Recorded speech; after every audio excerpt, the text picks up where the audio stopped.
Solo.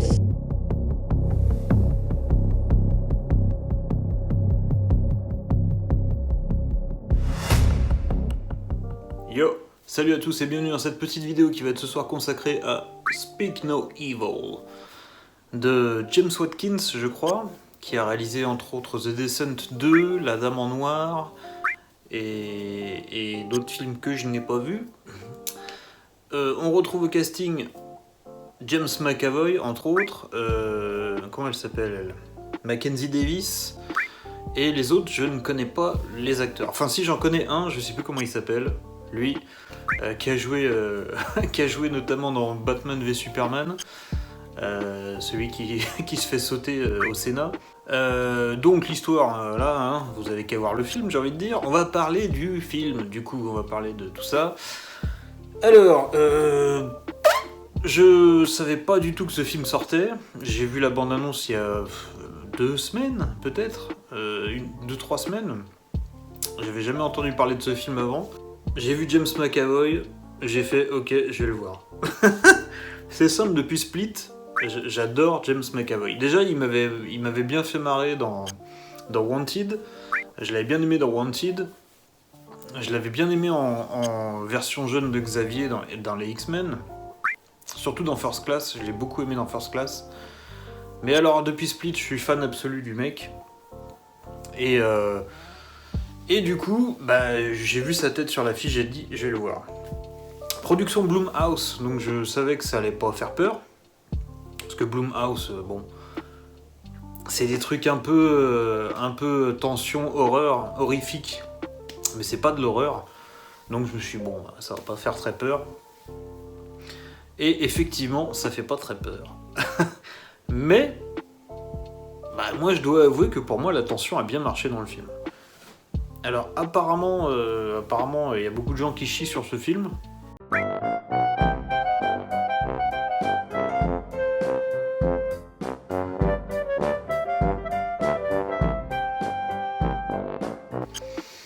Moi, j'ai envie de dire, moi ça a marché. Alors c'est pas un film exceptionnel. Comprenons-nous bien. Hein, voilà. Comprenons-nous bien, c'est pas un film exceptionnel. Je trouve qu'il est efficace. Il fait pas peur, mais il y a un peu de tension quand même. Surtout grâce au jeu de McAvoy, qui est phénoménal, je trouve, encore une fois.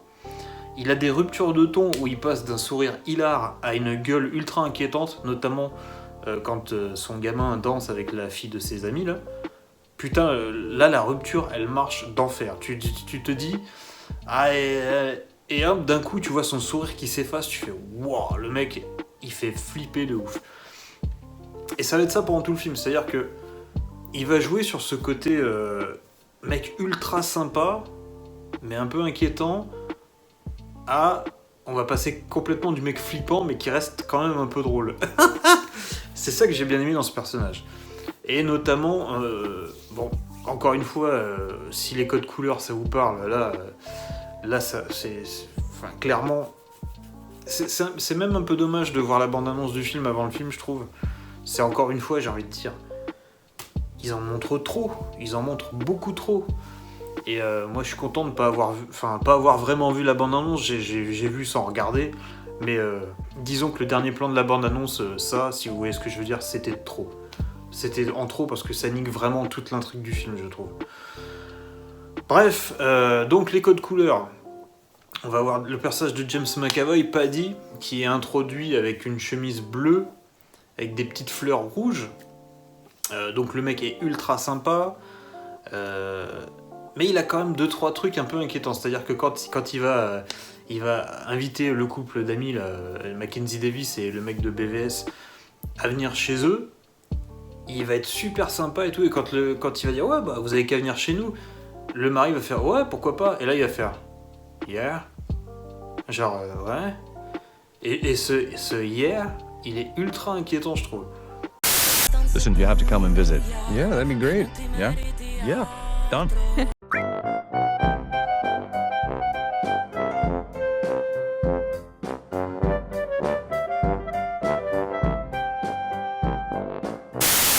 Et quand l'autre il fait ouais bien sûr, il repart sur ah ouais super c'est génial. Donc voilà, il est avec sa chemise bleue, donc le bleu c'est la couleur de tout va bien, c'est gentil, c'est mignon, avec des petites touches de rouge sur sa veste, sur sa chemise, donc il va avoir des toutes petites nuances de inquiétantes, mais vraiment par-ci par-là quoi. Ensuite on va le retrouver, chez lui directement quand il reçoit le couple. Et là, il va avoir carrément une chemise à carreaux rouge et bleu. Mais vraiment, il y a autant de carreaux rouges que de carreaux bleus. Et là, il va être aussi sympathique que flippant, des fois. Malaisant plutôt. Et quand il arrive avec sa chemise quasi rouge, là, il est quasiment tout le temps flippant. Donc voilà, moi j'aime bien ce côté, encore une fois, j'aime bien ce côté couleur, où grâce aux couleurs, tu sais à peu près à quel stade d'évolution est le personnage. Évidemment, quand il est comme ça, il y a tout un truc avec l'échelle. L'échelle est rouge, sur un mur de briques rouges. Voilà, il y a tout, même ça, à un moment, quand il va chercher l'espèce de visseuse électrique, la visseuse électrique est rouge. Voilà, il y a tous les signes qui te disent non, là c'est mort, c'est ultra dangereux, faites demi-tour les gars. Donc voilà, il y avait ça qui était sympa. Après, en termes de jeu d'acteur, je trouve que tout le monde est convaincant. Bon, McAvoy, on l'a déjà dit, il est incroyable. Mais je trouve que... elle, je la connaissais pas, elle fait le taf. Mackenzie Davis, elle joue très très bien. Son mari, celui qui fait son mari, bon, il est un petit peu effacé, mais bon, il joue bien le mec effacé. Les enfants sont ultra bons. La gamine, elle s'en sort bien, mais alors le petit, celui qui joue Hunt, oh putain. Alors, ça va pas être flagrant sur 90% du film, mais ces dernières scènes, la vache. Je vais vous dire caillou, enfin tête et caillou. Voilà. Et l'arme dans la voiture. Voilà, je vais juste vous dire ça. Pour ceux qui l'ont vu, ça vous parlera. Masterclass. Le gamin, il a quoi, 8 ans? Masterclass. Incroyable. En termes de réal, il n'y a pas grand-chose. C'est du Blumhouse. Donc c'est de la réal efficace. Mais il n'y a pas de mouvement de caméra de fou. Ça filme ce que ça doit filmer. Voilà quoi. Il y a juste un truc qui m'a plu. C'est voilà, par la mise en scène, là tu comprends que le couple, pas eux, mais le couple que tu suis, ne va pas bien. C'est qu'à un moment tu vas avoir un plan ultra symétrique sur leur salon. Je crois que t'as une porte au milieu avec des lignes de fuite vraiment comme ça. Ça va être dans l'autre sens. T'as un canapé avec un siège ici, comme ça. Là t'as la meuf, là t'as le mec. Le mec regarde par là, la nana regarde dans l'autre sens. Ils sont tous les deux à gauche de l'écran, donc à gauche, c'est pas top pour des personnages d'être à gauche. Mais ils sont tous les deux à gauche de l'écran. Par contre, ils ne regardent pas dans la même direction, même quand ils se parlent. Donc là, tu sais que à gauche, ils vont pas bien et ils regardent pas dans la même direction. Donc ils sont pas bien dans leur couple non plus. Ils ont plus les mêmes objectifs. Et t'apprends plus tard que elle a flirté avec un autre gars. Et que lui, du coup, il n'arrive pas à lui pardonner. Donc forcément, les deux visions se croisent pas. Donc voilà, ça c'est un peu le seul plan où je me suis dit, ah là, c'est du show don't tell. On te dit quelque chose par la mise en scène sans forcément avoir besoin des dialogues. C'est-à-dire que t'enlèves les dialogues de cette scène, tu mets en mute, tu vois le placement des personnages, tu dis, ils vont pas bien. Il y a un truc qui va pas entre eux. Voilà. Et c'est un peu, j'ai envie de dire, c'est le seul plan où je me suis dit ça dans le film. Je regarde mes notes vite fait, mais je crois que... Ouais, voilà, donc c'est un peu le seul plan vraiment intéressant en termes de mise en scène. Le reste, ça filme ce que ça doit filmer, c'est efficace, ça marche. Le découpage est plutôt bon, c'est bien rythmé, voilà, la tension est là. Après, c'est un film qui se base essentiellement sur l'histoire et les révélations. Il n'y a pas trop de mise en scène, voilà, donc à part l'histoire et le jeu d'acteur, j'ai pas grand chose à vous dire. Il y a des éclairages qui sont sympas, mais il n'y a rien de phénoménal non plus. Donc voilà, je pense que ça va être une critique assez courte. Par contre, aparté 2024. Le mari reproche à sa femme de l'avoir trompé, même si c'est juste par la pensée et d'avoir flirté avec un gars par texto, ça reste de la tromperie.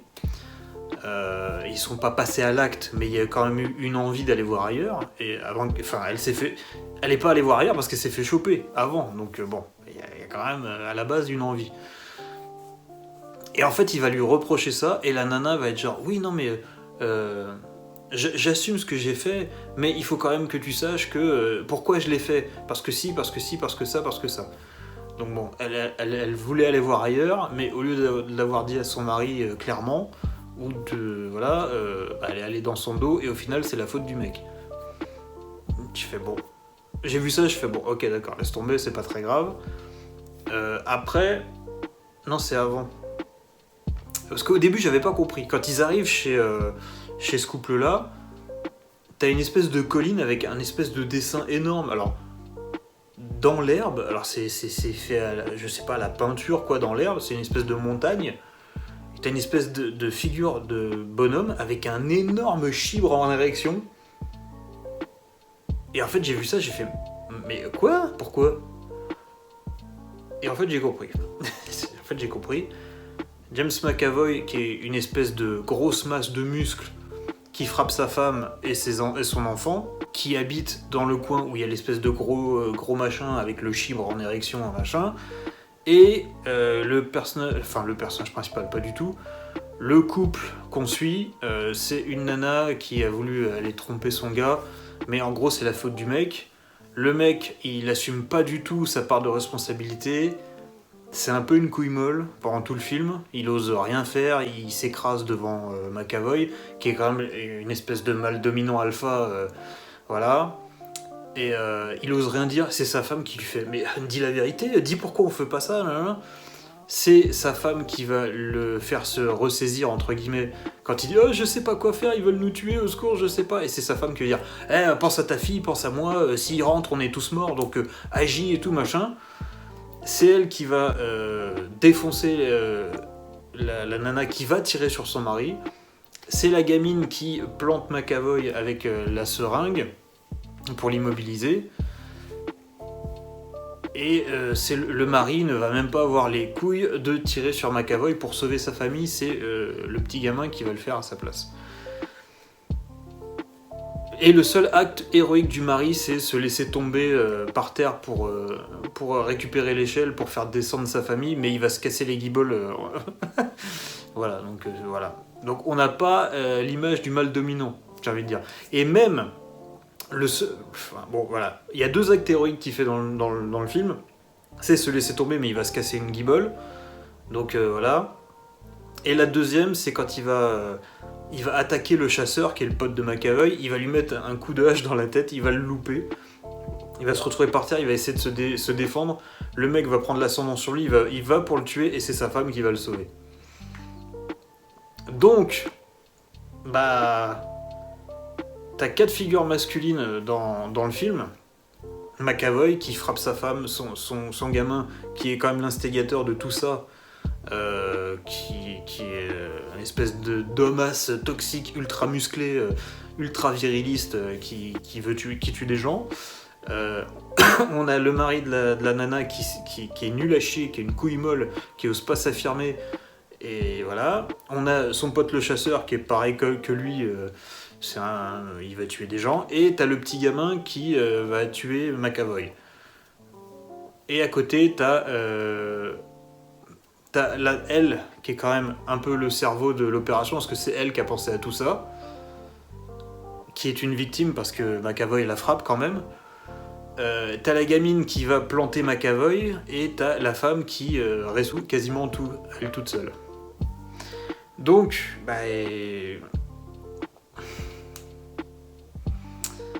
ça a pas trop gêné le film, parce que j'avais oublié le dessin du chibre au début. Du coup, j'ai pas fait trop le rapprochement pendant le film. Il y a que au bout d'un moment, vers la fin, je me suis dit putain, mais c'est vraiment une couille molle, le mec, il sert à rien, quoi. Et en fait, au bout d'un moment, j'ai fait non, mais c'est quand même pas elle qui va le sauver encore, quoi. Il a pas d'arc de personnage. Encore, tu vois, tu me fais la même chose. Et sauf qu'à la fin, je dis pas que ça devienne un super-héros, mais qu'il fasse au moins un truc bénéfique, où il prend un peu l'ascendant, où il s'affirme un petit peu pour sauver sa fille, ou aider sa femme, même pas la sauver, l'aider vraiment. qu'à deux, ils arrivent à s'en sortir contre eux, quoi. Qu'à deux, ils y arrivent. Non, là, c'est la femme qui fait tout, et la gamine, lui, c'est une couille molle, quoi. Donc bon, voilà, ça m'a un peu... Mais à part ça, là, c'est vraiment... Disons que comme ils se sont un peu calmés là-dessus dans les films, bon, ça m'a pas trop dérangé, même si bon... Là, en y repensant, je me dis, ouais, bon, allez,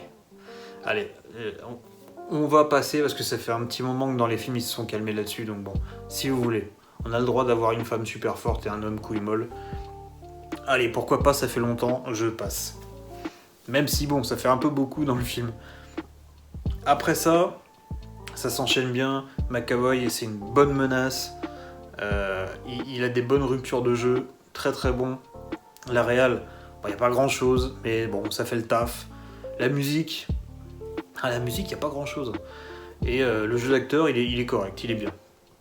Donc bon, j'ai envie de dire, pour vous passer une soirée au Cinoche avec un film un petit peu tendu, ça marche bien. Si vous cherchez pas plus, vous allez passer une bonne soirée. Et voilà. Oui, franchement, il n'y a pas grand chose d'autre à dire. Voilà. Sur ce, je vous souhaite une bonne soirée, une bonne journée, on s'en fout, hein, sur internet ça veut rien dire. Et je vous dis à bientôt pour une prochaine critique. Ciao, à bientôt.